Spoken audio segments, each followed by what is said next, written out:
When turkey season rolls around every spring, it's more or less the kickoff of the hunting for the year. It's something I look forward to. I've turkey hunted for about 25 years.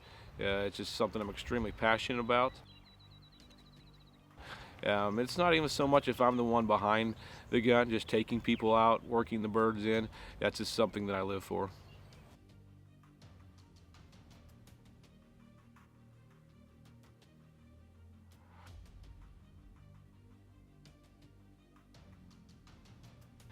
Keith and I have hunted for many years together. It's something that we look forward to each spring, getting out turkey hunting. He's pretty passionate about it as well. So we decided to go ahead and roll out to a farm that I've hunted for several years. I know it has a lot of turkeys on it. We've hunted out there together before. We've had some real close calls, but weren't able to seal the deal. This year, we are definitely looking forward to get back at it again.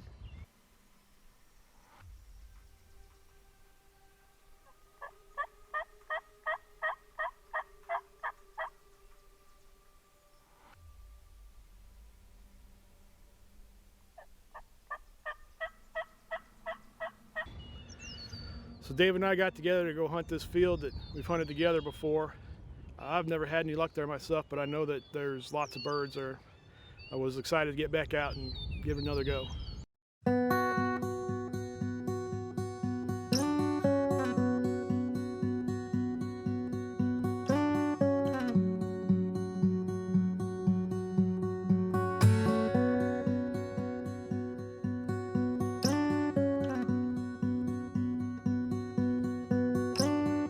Danger, danger, you don't know my name, but I followed you here through heaven's gates, and I love the way you smile when you cause me pain.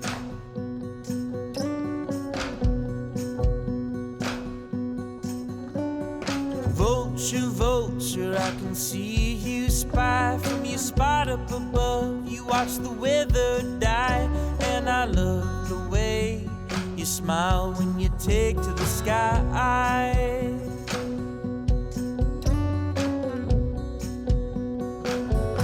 So when I die, bury my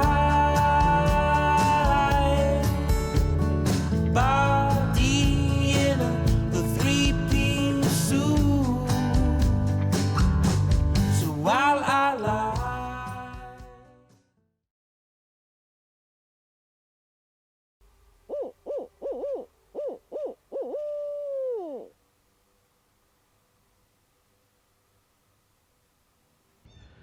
My name's Keith, and I've known David for about 10 years. We've been turkey hunting most of that time here in southwest Missouri.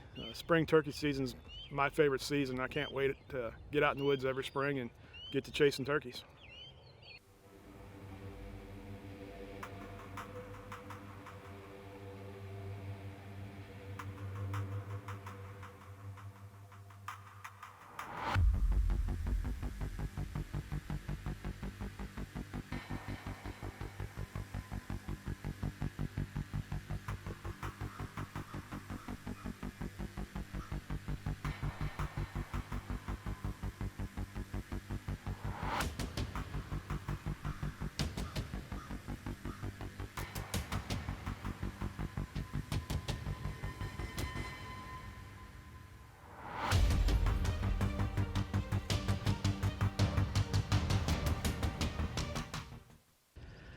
Right, David and I got set up in the corner of a field and thought the birds would be roosted behind us. And then we had this big tom come out in front of us about 200 yards. And he sat and strutted and spun around in circles for an hour or more. And then finally decided he liked David's calling a little bit and started working towards us. You know, my heart started pumping hard and he started heading our way, but he had a long way to go.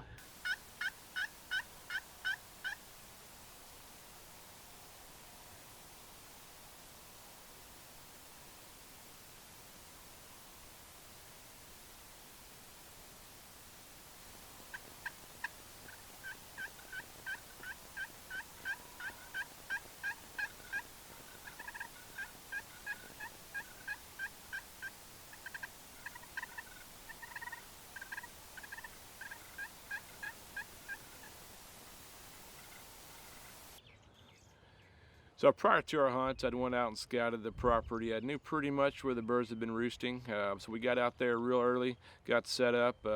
Birds started gobbling off the roost. We had one pitch down out in front of us quite a ways. Ended up strutting for almost upwards of an hour. And he finally started to work towards us. He picked up a couple hens on the way in.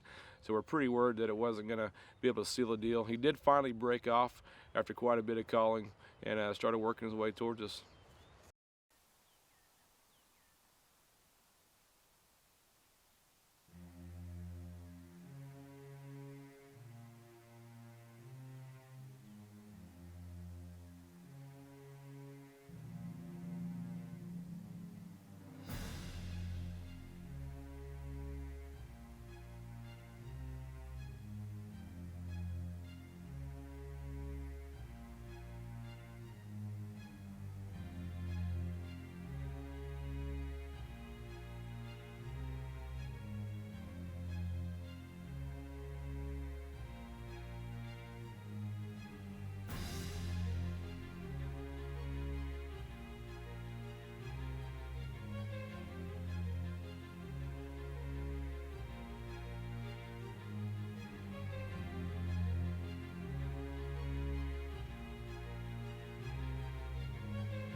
Tom finally got in range, and I had him, but David was telling me to hold on. He was trying to find him in the camera. We had a bunch of weeds and stuff in front of us, and he was having a little trouble getting on him.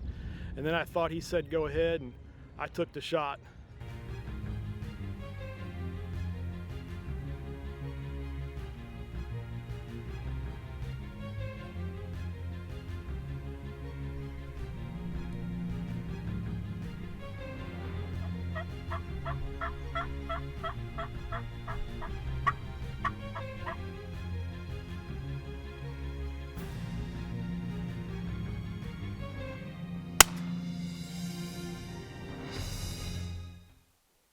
We had a really good hide. The weeds were pretty tall.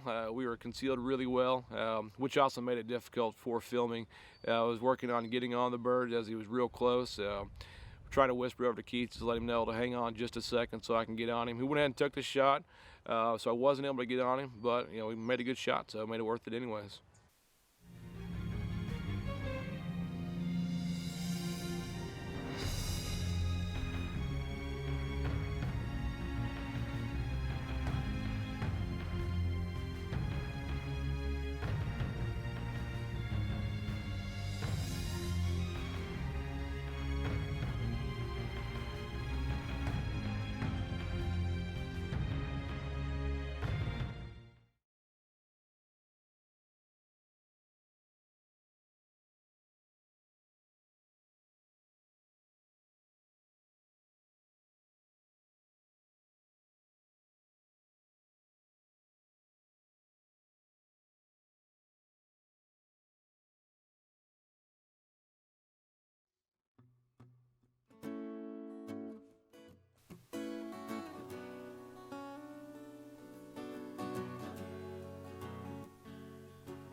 So I went and checked out the bird.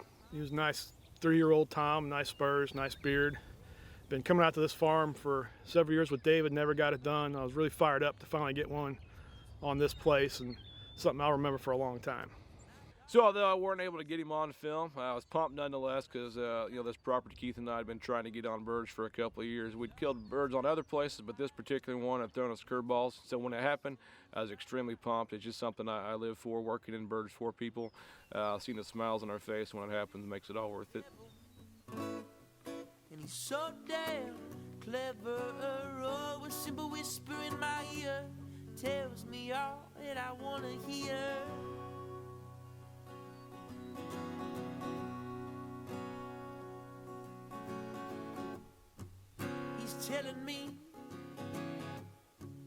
He's He's telling me the end is near.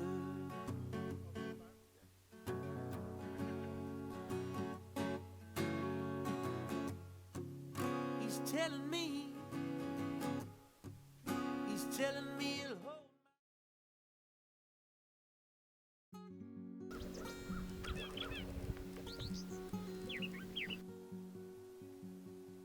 Well, I have seen the red June follow my voice through songs I sing to you,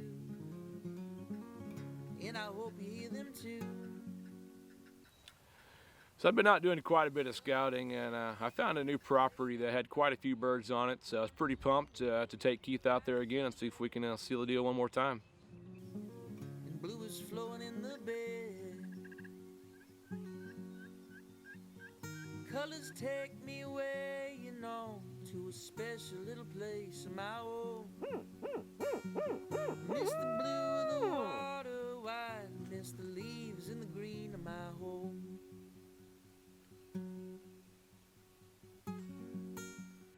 So we get out there bright and early. Birds started gobbling on the roost. We worked our way over towards as close as we could to get to the birds without spooking them off the roost. He's gobbling pretty good. We got set down and waited for him to come on in. Lincoln Fall can't wait for them all. Orange-filled streets and the leaves and the birds they call.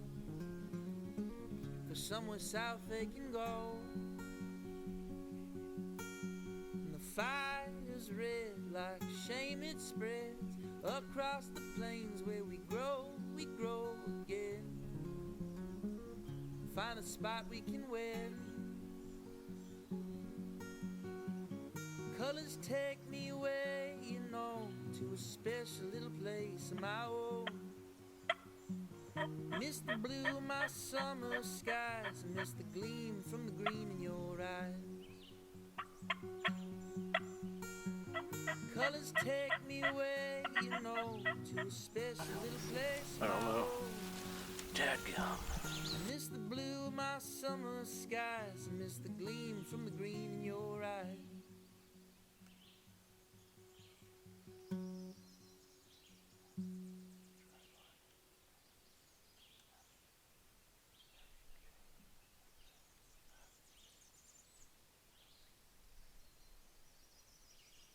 So we got set up and did some calling, had a bird fire up to our left, and he started working in, kept coming in closer. Then he worked in behind us.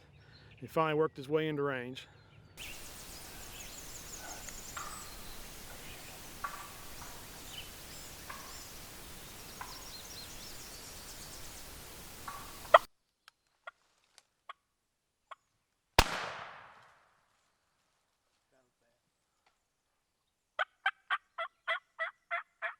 So I took the shot and missed. The turkey ended up coming through some pretty thick, nasty brush, and I probably had a little turkey fever going too. And David said, well, let's get up and move. There's been lots of birds gobbling on this place, and maybe we'll be able to find another one. So we worked over and got set up on this bird. He was down across the draw quite a ways, but he was gobbling really good. So we were pretty pumped to see if he'd go ahead and work on in. He gobbled for quite a ways as he came in, ended up getting silent like a lot of birds like to do. He made a big circle over to our left. I couldn't see him on the camera, but Keith had his eyes on him through some brush. He asked if he'd go ahead and take the shot, and I said, sure, go ahead. He took the shot. It was through some pretty thick brush, so unfortunately he missed. But you know, that's all part of it. It happens, and we just like to show you what happens.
So we got up and started walking and calling and had a bird fire up on us, and we'd only gone about 100 yards, so we sat down and thought we'd try to work him a little bit.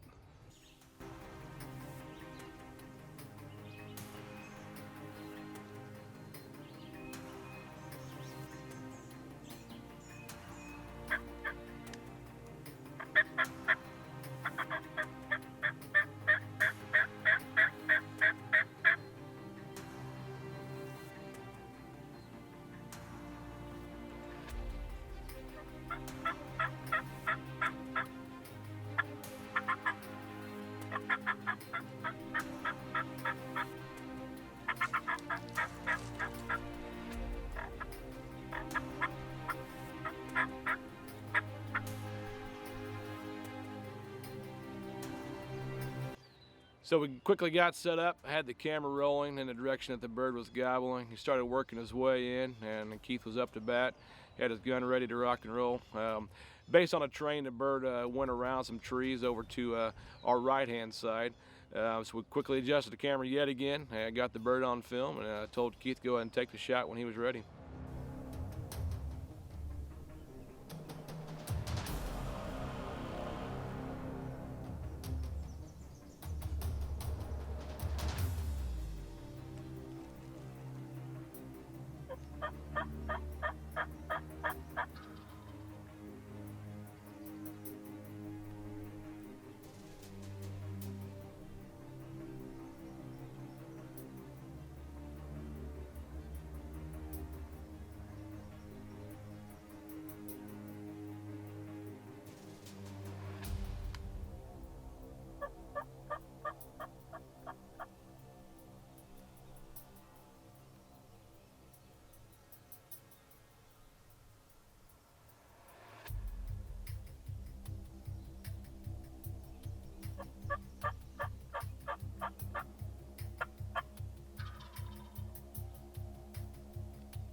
Touchdown. We got set up facing the way we thought the bird was going to come in, and David got the camera lined up, and of course the bird came in from a different angle, so we both had to real quick move a little bit to get lined up, and I got turned and had to wait on David to let me know he had the camera set up and on the bird, and then he told me to take the shot.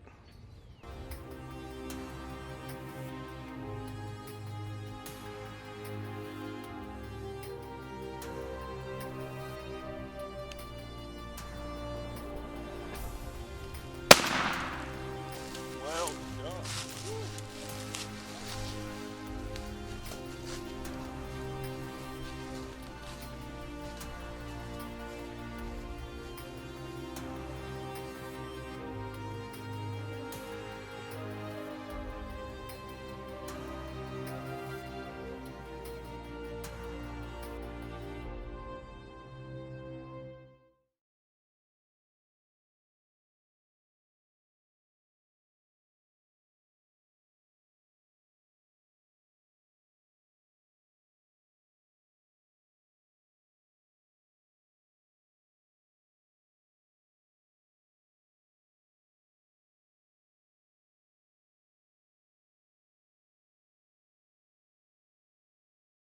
Well done.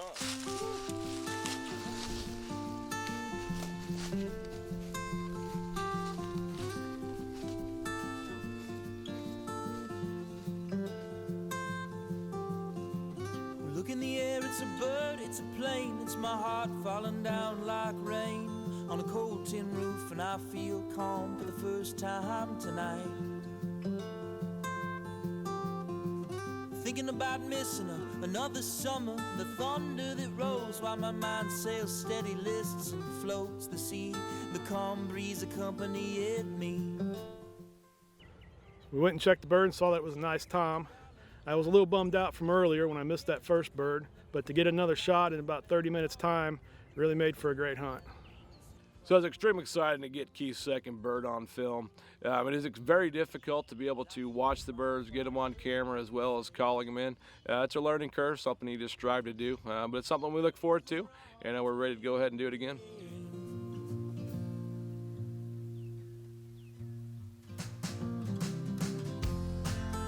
So I'm taking some time for myself and drinking off the top shelf. A little reckless, but who else can I test this all out?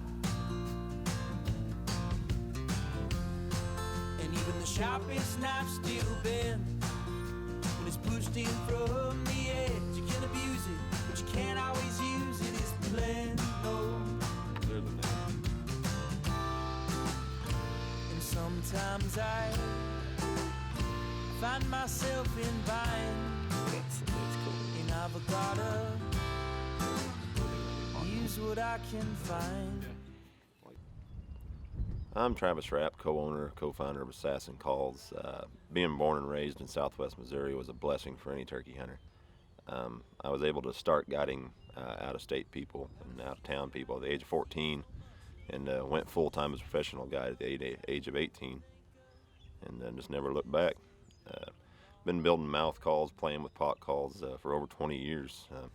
And throughout my guiding career, you know, people would always ask you, what call are you using? And that was kind of the main thing I always wanted to know, you know. And been building my own calls, on mouth calls and on pot calls, just kind of tinkering with them for many years. And I've been friends with Adam Gower for 25 years, been turkey hunting with him, and we'd always talked about doing this ourselves and doing it the way we wanted to do it. And we just decided at one time there just to go for it. We had the support of our family, and it looked like it was the right thing to do. Being from the state of Missouri, you know, most people know that Missouri is the #1 turkey hunting state in the United States, and that kind of gives you a leg up right there. I think, you know, we started out, you know, with this Assassin Calls idea with our mouth calls, you know, trying to build a good high quality mouth call, and from there branched into the friction call division. We offer 7 different pot calls. All of our calls are made from Missouri hardwoods, white oak, cherry, and walnut. And then this year, we're real excited. We branched off into a locator division with our instigator crow call, which I am a true believer in the crow call. I think there's a lot of birds that you know, you can locate with a crow call that you can't get them to fire up on anything else. Them crow, you know, the guys that hunt them crows are getting fired up on that.